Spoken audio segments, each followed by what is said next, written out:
जहां एक समय पर अपने पिता के अंतिम संस्कार के लिए पैसे नहीं थे, वहीं आज ये बंदा हमें पल पल हंसाकर इंडिया का नंबर 1 कॉमेडियन बन चुका है। जी हाँ दोस्तों, हम बात कर रहे हैं हम सबके चहेते कपिल शर्मा की। कपिल शर्मा आज जितने सक्सेसफुल हैं, उनके जीवन में उतना ही संघर्ष और दर्द भरा पड़ा है। तो चलिए दोस्तों, जानते हैं कि कैसे एक गाँव का लड़का इंडिया का नंबर 1 कॉमेडियन बना। कपिल शर्मा का जन्म 2 अप्रैल 1981 को पंजाब के अमृतसर में एक मिडिल क्लास फैमिली में हुआ था।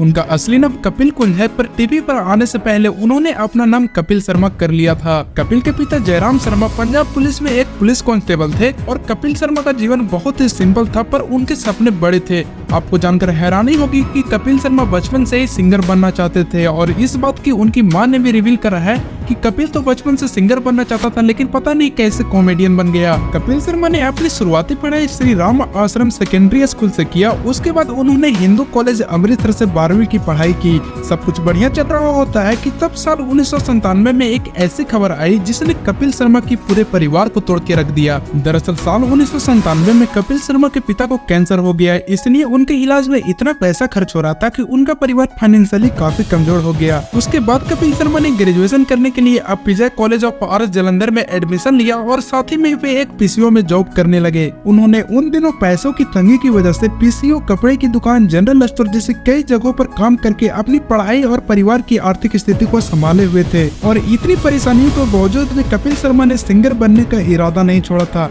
कपिल शर्मा अपने कॉलेज टाइम में एक अच्छे सिंगर तो थे ही, साथ ही में वे एक अच्छी मिमिक्री भी कर लिया करते थे। उनके कॉलेज में म्यूजिक का सब्जेक्ट नहीं था, इसलिए उन्होंने थिएटर ज्वाइन कर लिया ताकि वे एक्टिंग भी सीख पाए और सिंगिंग करने का भी मौका मिल जाए। थिएटर ज्वाइन करने के बाद कपिल शर्मा काफी ही ज्यादा कॉलेज में फेमस हो गए और उन्हें अपने परफॉर्मेंस के लिए कई अवार्ड भी दिए गए। कपिल शर्मा उस टाइम पे थिएटर भी कर रहे थे, जॉब भी कर रहे थे, फिर भी उनका परिवार काफी गरीबी में था। वे अपने पिता का इलाज प्राइवेट रूम में रखकर करवाना चाहते थे, पर पैसों की तंगी के कारण वे अपने पिता को जनरल वार्ड से प्राइवेट रूम में कभी भी शिफ्ट नहीं कर पाए। समय बीतता गया, उनके पिता की तबीयत और बिगड़ती गई और साल 2004 में उनके पिता की मौत हो गई। जब उनके पिता की मौत हुई तो उनके फैमिली में इतने भी पैसे नहीं थे कि वे उनका अंतिम संस्कार कर सके, इसलिए कपिल शर्मा ने अपने पिता का क्रियाक्रम अपने दोस्तों से पैसे लेकर किया। कॉलेज खत्म होने के बाद कपिल शर्मा नौकरी ढूंढने लगे। बहुत ढूंढने के बाद भी उन्हें नौकरी नहीं मिली तो उन्होंने पंजाबी बैंड का ग्रुप ज्वाइन कर लिया, जहां वे शादियों और अन्य इवेंट में गाना गाया करते थे, जहां उन्हें एक रात का 300 रुपये मिला करता था। पंजाबी बैंड पे जॉब करते हुए उन्होंने एक पंजाबी कॉमेडी शो हंसते रहो में हिस्सा लिया। इस शो में उनकी परफॉर्मेंस काफी पसंद की जाती है और वे इस शो में रनर अप भी रहते हैं। और इस शो के बाद कपिल शर्मा ने डिसाइड कर लिया था कि वे अब म्यूजिक में नहीं बल्कि स्टैंड अप कॉमेडी में ध्यान देंगे। इसके बाद वे टीवी इंडस्ट्री में करियर बनाने के लिए मुंबई आ जाते हैं। उन्होंने साल 2007 में the great Indian laughter challenge show में ऑडिशन दिया, पर उन्हें वहां रिजेक्ट कर दिया जाता है। लेकिन रिजेक्ट होने के बाद भी उन्हें यकीन था कि वे यहाँ जरूर सिलेक्ट होंगे, इसलिए उन्होंने इस शो के दूसरे शहर में जाकर दोबारा ऑडिशन दिया और वे इस बार सिलेक्ट कर लिए गए। उसके बाद कपिल शर्मा ने अपने परफॉर्मेंस दिखाना शुरू की। इस शो में उनकी कॉमेडी को सबसे ज्यादा पसंद की जा रही थी और सिर्फ जजेस ही नहीं बल्कि ऑडियंस को भी बहुत मजा आ रहा था। इसलिए जब इस शो का विनर घोषित किया गया तो वो कोई और नहीं बल्कि कपिल शर्मा ही थे। इस शो को जीतने के बाद कपिल शर्मा को टीवी इंडस्ट्री में काफी अच्छी पहचान मिल गई और काफी हद तक उनकी फाइनेंशियल कंडीशन में भी सुधार आई। उन्हें शो जीतने पर जो प्राइज मनी मिली थी उससे कपिल शर्मा ने अपनी इकलौती बहन की शादी धूमधाम से की। The great Indian laughter challenge show को जीतने के बाद उन्हें काम मिलना शुरू हो गया था और साल 2008 में उन्हें छोटे मियां शो होस्ट करने का मौका मिला और साल 2009 में उन्होंने लाफ्टर नाइट, उस्तादों को उस्ताद और हंस बलिए में ऐसे कंटेस्टेंट पार्टिसिपेट किया। उनकी टीवी पर पॉपुलैरिटी काफी बढ़ गई थी, इसलिए उन्हें साल 2010 में एक मूवी में काम करने का मौका मिला और उन्होंने फिल्म भावनाओं को समझो से फिल्मों में डेब्यू किया। इसी वर्ष कपिल शर्मा कॉमेडी सर्कस में पार्टिसिपेट करते हैं, जहां उन्होंने अपनी कॉमेडी का नया रंग दिखाया। कपिल शर्मा की कॉमेडी में उनकी सिंपलिसिटी और आम आदमी के परेशानियों को हंसी में बदलने का टैलेंट था। कॉमेडी सर्कस शो 3 वर्षों तक चला, जिसमें 6 सीजन शामिल थे और अकेले कपिल शर्मा ने लगातार कॉमेडी सर्कस के 6 सीजनों को जीता था। साल 2013 में उन्हें झलक दिखला जा शो को होस्ट करने के लिए चुना गया। इसी शो को होस्ट करते हुए कपिल शर्मा ने कॉमेडी नाइट विद कपिल शुरू करने का प्लान बना लिया था। कपिल शर्मा को comedy night with Kapil show को शुरू करने का आइडिया यूके के एक शो द कुमार्स एट 42 देखकर आया। यह शो कपिल शर्मा के शो के जैसा ही है, जिसमें comedy guest host family member पर ही डिपेंड करती है।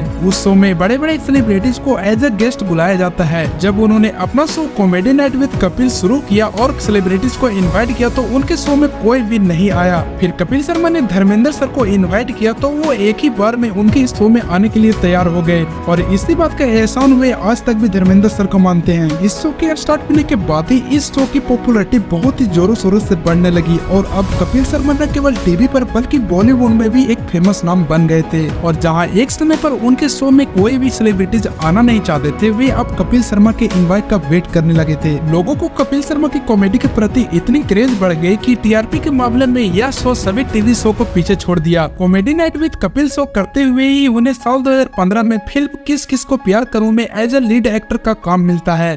तुम दुनिया में क्यों हो? हर साल इतनी नई नई बीमारियां लॉन्च होती, कोई भी पकड़ के निकल लो। इस फिल्म के डायलॉग्स और कॉमेडी इतनी कमाल की थी कि यह फिल्म बॉक्स ऑफिस पर तगड़ा कलेक्शन करती है और सुपर हिट रहती है। Comedy Nights with Kapil show को 2.5 साल तक कलर्स चैनल पर ब्रॉडकास्ट किया गया। उसके बाद इस शो के हाई टीआरपी होने के बाद भी कपिल शर्मा ने यह शो बंद कर दिया क्योंकि कलर्स चैनल इसे हफ्ते में सिर्फ एक ही बार दिखाया करता था। इसके बाद कपिल शर्मा और उनकी टीम ने सोनी टीवी पर एक नए शो की शुरुआत की जिसका नाम था दी कपिल शर्मा शो। कपिल शर्मा का यह शो पिछले शो से भी ज्यादा पसंद किया गया और ये काफी ही जल्दी पॉपुलर हो गया। दी कपिल शर्मा शो अच्छा चल रहा था पर साल 2017 में कपिल शर्मा और सुनील ग्रोवर के बीच झगड़ा हो गया जिसके बाद सुनील ग्रोवर ने शो छोड़ दिया। इस विवाद में कपिल शर्मा पर एलिगेशंस लगे कि उन्होंने सुनील ग्रोवर को जूते फेंक कर मारा है, पर ऐसा कुछ ना ही तो सुनील ग्रोवर ने बताया और ना ही किसी शो मेंबर्स ने। इस कंट्रोवर्सी के बाद कपिल शर्मा की शो की टीआरपी में गिरावट आई और कुछ टाइम के बाद शो को बंद करना पड़ा। कई झूठे एलिगेशंस लगने की वजह से कपिल शर्मा का मेंटल स्ट्रेस बढ़ने लगा और वे बीमार हो गए।